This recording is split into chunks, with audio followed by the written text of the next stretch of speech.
Hello everyone, welcome to the second part of the book review, Can't Hurt Me by David Goggins. So before we dive into this part, these are the points that we discussed in part 1.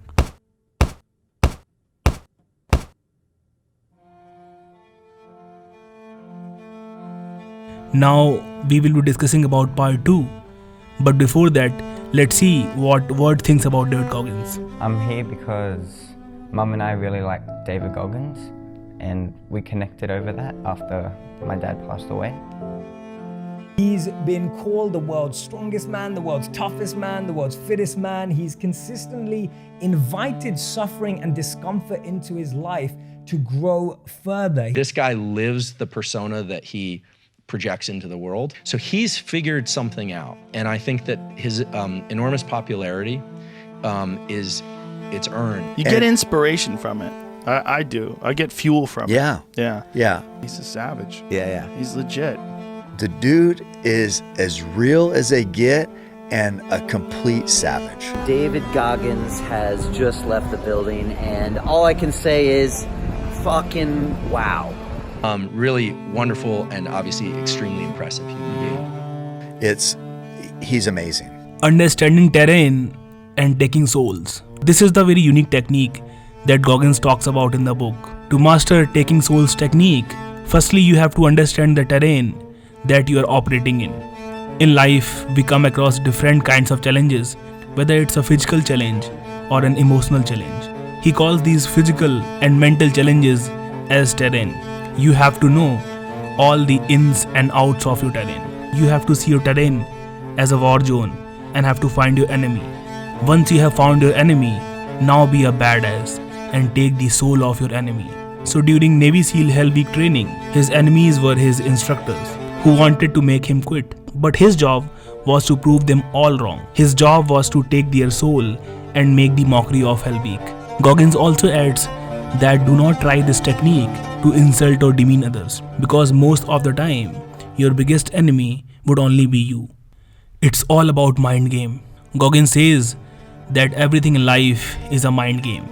You have to master your emotions and brain to take the full control of your life. Most of the time, the pain that we feel is an illusion. It's just in our head. So during the hard times, when pain is trying to hijack your brain, you have to take control of pain instead. He says that you start having fun and laughter during hard times. It changes the whole mood and it gives you a new level of energy, which allows you to go through it. He writes, finding the moments of laughter in the pain and delirium turned the entire melodramatic experience upside down. During SEAL training, I hummed the most epic song from Platoon while we waded into the Pacific Ocean. He says that smile at the pain and it will fade away.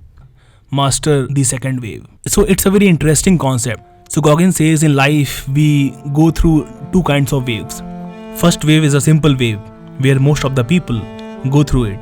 But second wave is the wave where things starts becoming difficult, where it starts hurting and you start feeling the pain.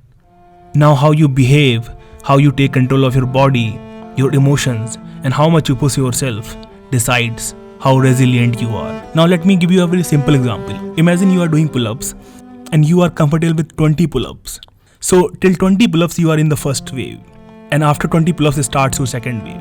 And now how much you can push yourself, now how many more pull-ups you can do decides how mentally tough you are. It's not going to be comfortable. It's surely gonna hurt you. But how much you can push through the pain, where most people quit, defines who you are. So master the second wave, because that's where the true potential of human being is put into the test.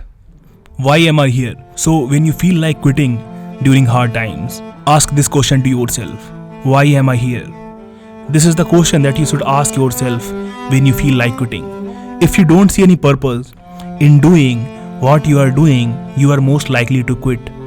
So find the purpose so that when you ask this question to yourself, why am I here, you have an answer for it. Visualize. In Challenge 5, Goggins talks about the power of visualization. Paint a picture in your mind what success looks and feels like to you. See what are the obstacles in your path and how you can overcome it. Thinking about the whole process will give you the clarity of the path that you're gonna take. Also, do not think too much because you might get overwhelmed. The purpose of visualization is to make you physically and mentally prepared for the future. Goggins says that visualization is a strategic thinking where you go through the obstacles in your brain so many times so that when real obstacle comes in your life, the obstacle looks familiar to you and you know how to overcome it. So, thanks for listening, and this is the end of part 2, and we would be covering rest of the book summary in part 3.